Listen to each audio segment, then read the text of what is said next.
From Craig Rolson in Europe, David Gerber in Brazil, and our editor-in-chief and publisher, Don Oshman, it's time for this week's Sunday Night Week in Review.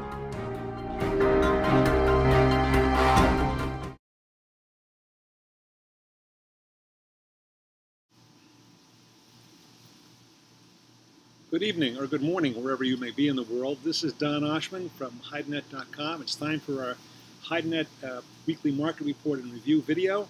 And as I said, I'm Don Oshman, Editor-in-Chief and Publisher of HeidiNet Market Reports, which cover a wide array of industry news. There's no report from Europe this week because they're still on holiday, as is our Craig Rolson, our European editor.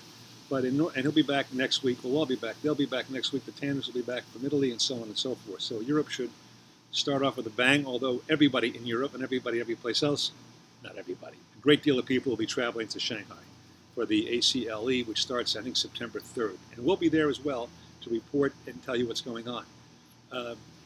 Along that line, we won't be able to publish a report from Shanghai because it's illegal to use YouTube and send videos. But we'll try to send you a report just before we get there and just when it's over and we come back. Anyway, back to the market. North America this week, after weeks and weeks of steers advancing about $1 every week, this week they did not, with few exceptions. Some selections did go up, but not every one, but all were fully firm. And producers had less and less of normal seasonal weight hides to sell, especially in the case of heavy Texas steers. Volume was somewhat lower than one would expect, but again, everybody says who are selling hides were well forward sold. Theoretically, those tanners, those sellers, those traders who are on their way to the Far East or are already in the Far East, visiting their tanner customers, theoretically or reputedly have plenty of hides to sell. But some people say they don't. All this leads to what will happen this coming week and what will happen when everybody gets to Shanghai. Will supply increase? No. The kill is down. The kill this week was up 20,000 hides a week because of the upcoming Labor Day weekend where a lot of people buy meat and grill. But that should dissipate in the next week and will probably be slaughtered down to 575,000 again. And packers tell us, the biggest packers, who are 85% of the slaughter, tell us that we're going to see maybe 550,000 in the last quarter of the year because there just aren't the cattle. And in that vein, the cattle on feed report was down, placements were down for the quarter compared to last year, for the month rather, and marketings were down. And the cattle population is down, including Canadian cattle. We reported that as well. So less hides are coming into the pipeline and less hides are being slaughtered because they're just not there, not even regardless of packer profitability. So all that made for a very firm market. And this week, even the cow market firmed. It's been a long time since we could say that. In Latin America this week, our David Holtz reports that the fresh green price went up because their slaughter is down, presumably temporarily because overall they expect an increase for the year. But meanwhile, slaughter's down at some of the most favored origins, and tanners who needed the product, a Brazilian tanner, for example, has to have enough raw, fresh hides to maintain its production, had to scramble, and they're competing more so than they had before, especially led by a few big players, which made the price of green go up. That resulted in tanners having to ask another 5 cents a kilo to try to recoup what they've had to pay for the green hides now. So bottom line, that market is very firm, and now prices are being asked as high as $2.05 a kilo. And of course, as the price has risen in North America and South America, buyer resistance has grown. But as somebody said, what are they going to do if they don't pay the price? They don't have their production going either. It's almost like the Brazilian tanners who have to pay what the packers demand.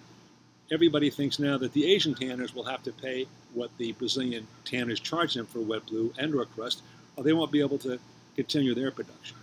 Also in South America this week, or all over the world, it is the largest automotive tanner. Eagle Ottawa is in play, has been in play, and looks like it's been sold to Lear, the largest automotive seating company in the world. They're having some final negotiations, some due diligence, but everybody expects that to close in the next few weeks. So Eagle Ottawa will have a brand new owner, and Lear will have a new supply of leather. All this bodes well for that industry and won't help the market going down. It could be a positive to make the market go up. That remains to be seen. But anyway, there'll be one less independent automotive tanner in the world today. That was the news. And also in Argentina, I almost forgot, that prices are strong there. Green hides and the Wet salted prices were up again. Everything's up in Argentina because of a lower supply and very good demand, especially for automotive. Automotive is the driving force in Latin America, for sure, but other people are trying to buy Latin American product as well because they think it's cheaper. Well, it is cheaper, but it doesn't quite make the same leather as, for example, North American steers. But there's a rocket for every pocket, as somebody used to say. In other words, there's plenty of demand, and everybody's trying to find something cheaper or substitutes, but so far, there's just not enough hides to meet the demand, which has made these prices reach now the same high levels we saw at the end of March and at the beginning of April when the Hong Kong leather fair closed. Anyhow, that's about it for tonight. One little commercial. Sign up for a free trial, HideNet.com. It doesn't cost you anything, and you can see for yourself how HideNet's information every week covering all of these markets will make you money. Next week, we'll talk to you probably from San Francisco on our way to Hong Kong, on our way to Shanghai, and then the following week when we return from Shanghai and give you the report on that fair. Thanks for watching. We'll see you next week.